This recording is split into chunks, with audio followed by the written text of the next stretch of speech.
Hi, I'm person A, nice to meet you. Hi Person A, I'm Person B. It's a pleasure to meet you too.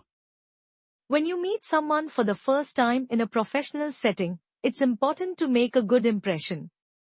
Definitely. One way to do that is by introducing yourself confidently and clearly. Exactly. You can start by stating your name and maybe your job title or role. That makes sense. Should I also mention where I work or what company I'm with? Yes, that's a good idea. It helps give the person you're talking to some context about you. Got it. So, hi, I'm Person B. I'm a marketing specialist at XYZ company. Perfect. And don't forget to smile and make eye contact when you introduce yourself.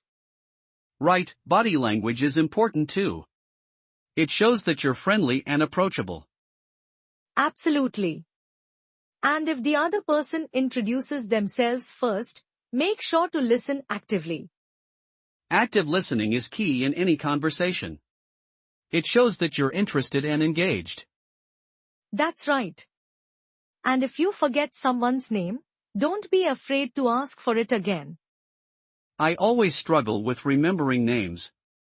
It's good to know it's okay to ask for a reminder. It happens to everyone. Just be polite and say something like, I'm sorry, could you remind me of your name? That sounds simple enough. Thanks for the tip, Person A. No problem, Person B. Remember, introducing yourself in a professional setting is all about making a positive and memorable first impression. I'll keep that in mind. Thanks for the advice, Person A.